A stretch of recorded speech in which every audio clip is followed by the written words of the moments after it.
Coliseum, Bristol Motor Speedway, a beautiful setting.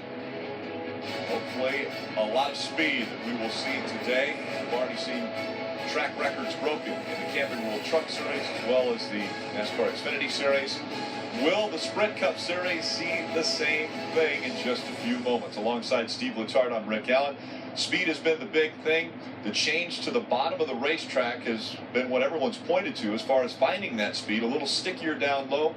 Will we see that as well in the Cup Series? Well, I think we will. We've talked all weekend long about how they've done some work on the bottom of the racetrack here at Bristol to try to gain some grip on that lower groove, some polishing, some chemical treatment for the rubber to stick better. And it's worked because we've seen higher speeds. And at the bottom of the racetrack, as you mentioned, track records in both series. Wednesday night with the trucks, just a few minutes ago with the Xfinity cars. I expect it's going to be very close to a track record with the Sprint Cup cars as well. And we have seen a progression as far as speeds go at this racetrack. Back in 2011, the fastest lap turn in the Cup Series was 15.6 seconds. It's only taken 4 years to go a second faster, Steve. And that 14.6 is unbelievable at a half-mile racetrack. These teams are going to be averaging over 130 miles an hour. So it's going to take a lot to get below that track record. Total commitment. These drivers are going to have to drive to the bottom and get back into the gas so soon, they almost have to believe their car is going to handle well, because if they wait for the car to give them feedback, it's going to be too late. When you're going 14.5 seconds around the track, sometimes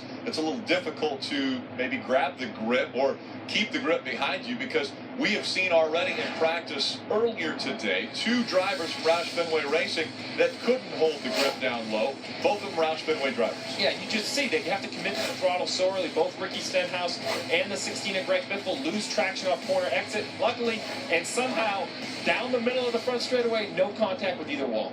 So Joey Logano has had a lot of success, but it's always been on the night races. He won the night race in 2014, again a year ago in 2015. He's going for the trifecta, the three-peat. Can he do that? Can he win again at the night race? Well, I don't think you can ever bet against a driver that's won 2 in a row at the night race. I don't know if it's the track conditions in the evening or just maybe where the night race falls in the schedule a little later in the year.